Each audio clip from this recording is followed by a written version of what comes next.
Oke, kita kembali lagi dengan pelajaran produk kreatif dan kewirausahaan dengan materi penerapan proses produksi massal ya.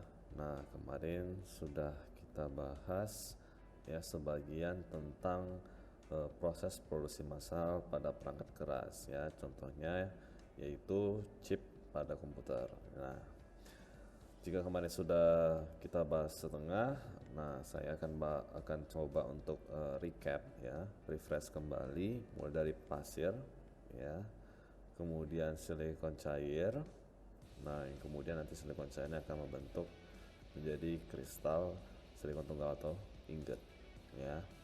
Nah, kemudian ingot tadi diiris hingga menjadi keping ya, kepingan atau disk ya. Nah, ini disebut dengan wafer ya.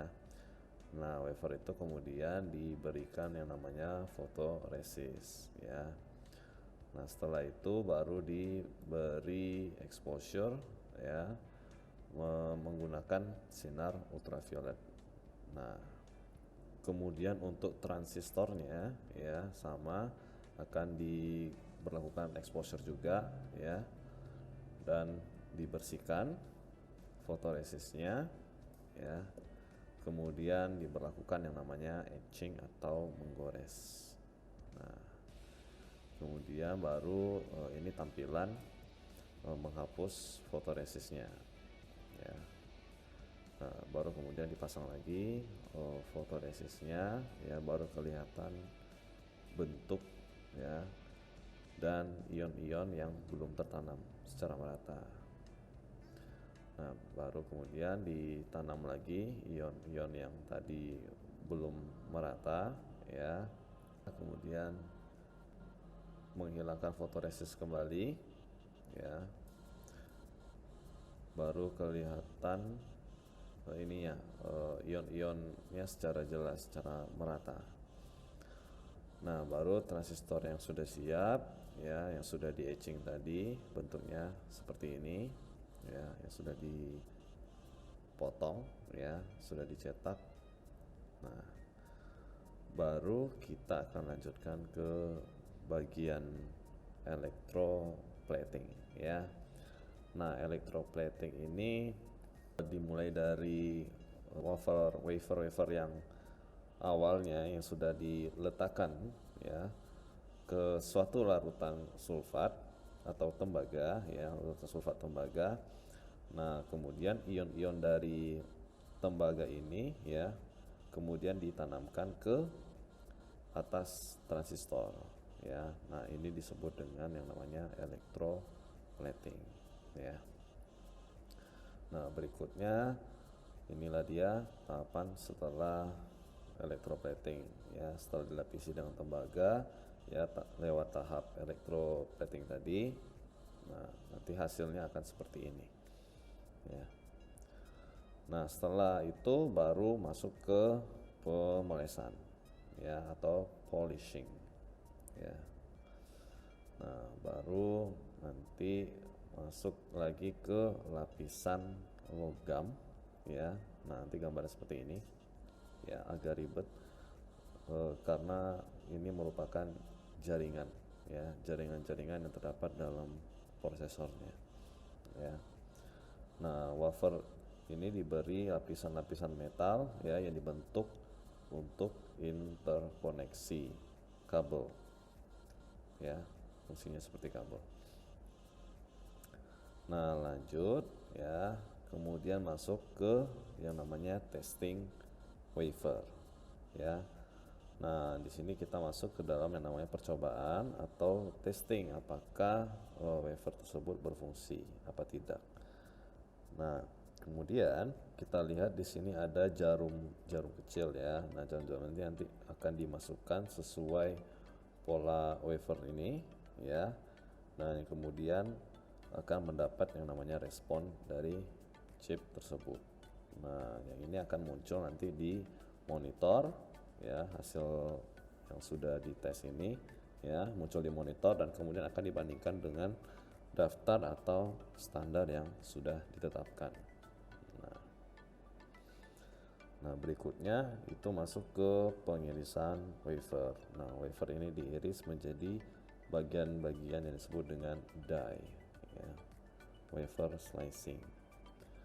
Nah, nanti die-nya akan diambil di sini, ya, die-die yang pada saat dites tadi itu, ya, yang dapat merespon dengan benar itu akan diambil untuk tahap berikutnya, ya. Nah, kemudian masuk ke individual die. Nah, individual die ini, ya, ini adalah bentuk die, ya, bentuk die tunggal yang telah jadi, ya. Jadi bentuknya seperti ini, ya. Ini contoh dari prosesor Intel Core i7, ya. Nah, baru kemudian masuk ke packaging, ya. Ini packaging, ya, bukan packaging yang belum siap untuk dijual, ya, tetapi packaging yang di sini itu untuk menggabungkan bagian dasar, ya, bagian dasar die sama heat spreader, ya. Nah, kemudian dia baru menjadi sebuah prosesor yang utuh, ya, atau lengkap, ya. Nah, bagian dasar ini nanti akan terkoneksi dengan sistem komputer, ya. Kemudian die ini sebagai fungsi utama atau otaknya, dan kemudian heat spreader ini dia berfungsi sebagai pendingin, ya, pendingin untuk menjaga suhu yang optimal bagi prosesornya, ya. Nah, setelah di packaging barulah nanti menjadi prosesor yang sudah jadi, ya. Karena dia itu Intel Core i7 prosesor. Nah, setelah jadi prosesornya baru masuk lagi ke tes yang berikutnya, itu class testing, ya.